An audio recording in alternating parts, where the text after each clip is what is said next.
Добрый день, меня зовут Айжан. Я специалист по торговым фондам. Наверное, название должности ни о чем не говорит. Чем вы занимаетесь?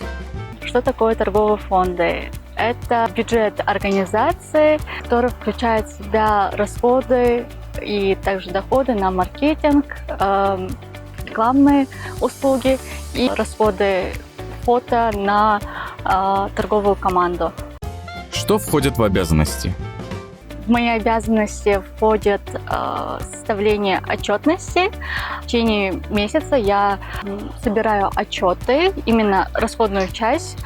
И в конце месяца или же в начале следующего месяца за отчетным предоставляю общий консолидированный сводный отчет моей компании о том, насколько мы заработали и сколько мы потратили на маркетинг.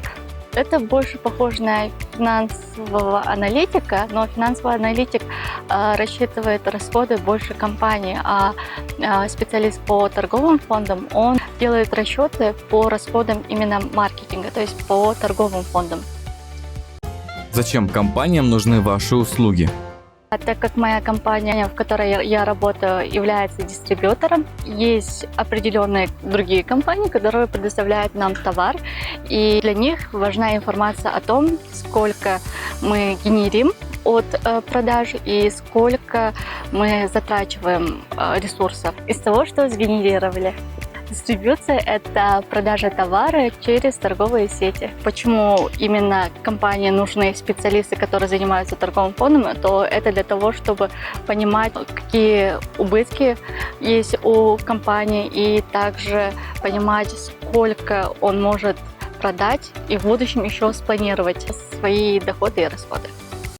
Нужно ли образование для вашей профессии? Вообще по СОПам, которые есть в организации, указано, что необходимо высшее образование. Но насколько я знаю, что есть люди, которые оканчивают, допустим, филармонию, но при этом работают в такой сфере. Я окончила нархоз, специальность мировая экономика.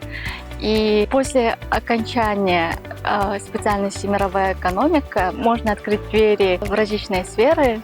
Это может быть политика, так как включает в себя информацию о различных странах, о их экономике и в целом культуре.